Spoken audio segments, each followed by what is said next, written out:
Outro traço do religioso, a busca pelo louvor.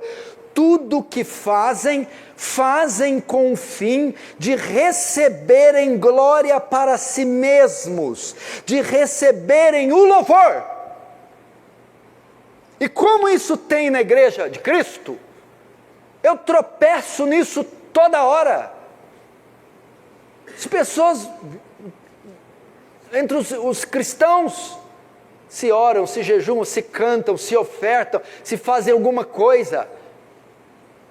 Você já viu, aqui em Franca não é tão comum, mas você vai em São Paulo, Rio de Janeiro, ou você vai em um hotelzinho já de porte médio, vem o recepcionista cuidar de você. Aí ele já fica esperando. A gorjeta, que é muito comum em algumas culturas, em algumas cidades.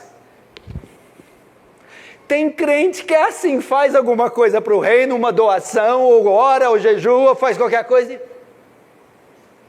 Cadê o louvor? Cadê o tapinha nas costas?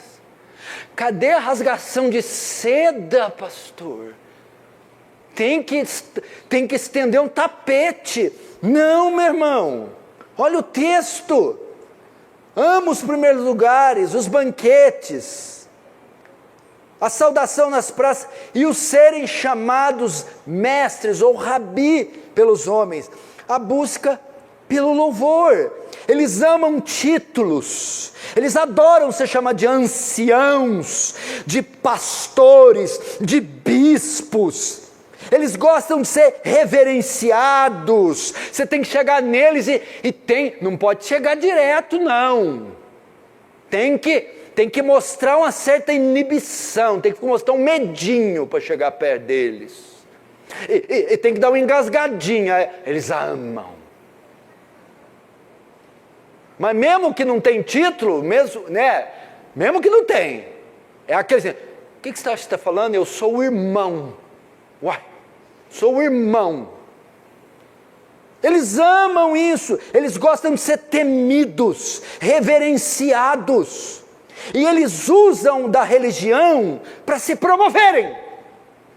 Nunca foram nada na vida, pé rapados, sem estudo, sem árvore genealógica, mas quando entram na igreja, ou quando entram numa religião, usam ela. Agora eu sou pastor, agora eu sou obreiro, agora eu sou isso aqui. E usam isso, fazem do púlpito uma vitrine, do ministério uma vitrine, da conversão uma vitrine, do dom uma vitrine, a fim de serem elogiados. O religioso faz isso, as seitas promovem isso, eles gostam disso. E você quer coisa para deixar a gente soberba, é a religião. Você quer um negócio para estragar a pessoa, é a religião. Principalmente no meio que distribui dons. Pai do céu. Isso é muito perigoso. Jesus está dizendo para tomar cuidado. Agora o que Jesus... Veja só que interessante. Jesus está falando com a multidão agora. Até agora. Agora do verso 7 em diante, ele vai se dirigir diretamente aos fariseus. Na forma de 8 ais. São 8 reprovações. E 8 condenações. Veja só, ele está falando, na cadeira de Moisés, está sentado, está falando de forma geral. Agora ele vai dirigir só para eles. Ele vai dizer, ai de vós escribas e fariseus. Ok? Ele vai se dirigir a eles na forma de 7 ais, são 7 reprovações, 7 condenações. Por quê? Qual a razão? Agora nós veremos. E lembre-se, estes 8 ais estão sendo dirigidos para nós aqui essa noite. Para aqueles que são ímpios e se escondem debaixo da religião, ou para aqueles que são cristãos, mas não entenderam o caráter da nossa fé e estão vivendo uma religiosidade. Prepara o ai aí. Primeiro ai. Por que Jesus pronuncia?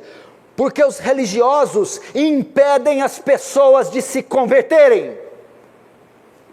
Verso 13: ai de vós, escribas hipócritas e fariseus, porque fechais o reino dos céus diante dos homens, pois vós não entrais, nem deixais entrar os que estão entrando.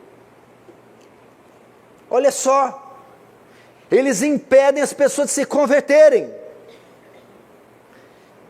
Eles estão perdidos e mantêm os outros perdidos. Fecham a porta do reino, nem entram, nem deixam os outros entrarem.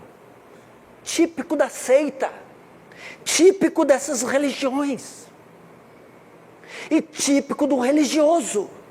Ele quer impor as pessoas na sua caixinha, no seu sistema, no seu modo legalista, pequeno, limitado de ver a fé, ver a Cristo.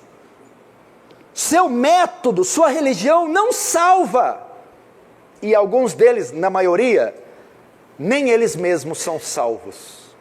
Jesus censurou eles. Ai de vós. Por quê? Porque vocês impedem as pessoas de se converterem. Chega um jovem na igreja, um menino recém-convertido, uma irmã, em vez de apresentar o evangelho, apresentar a graça, já coloca entulho em cima dos ombros. Ela não pode isso, não pode isso, não pode aquilo, vai embora, pronto, foi para o inferno. Fechou a porta do reino. Não é assim. E às vezes nós não fazemos isso. Quantas vezes nos fazemos? Os pecadores se afluíam até Jesus, da pior espécie. Por que os pecadores odiavam os fariseus? Porque os fariseus atavam fardos pesados e punham nas costas deles. Jesus só dizia o quê? Vai e não peques mais. E é muito perigoso isso. Segundo ai, por que Jesus condenou? Porque a religiosidade, ela na verdade esconde e camufla pecados. Por trás desses véus, desses vestidões, desses usos e costumes, dessa falta de gilete, está cheio de pecado. Veja então o verso 14: ai de vós, escribas e fariseus hipócritas, porque devorais as casas das viúvas. Pecado aqui, profanação. E para o justificar, fazei longas orações, por isso sofrereis juízo muito mais severos.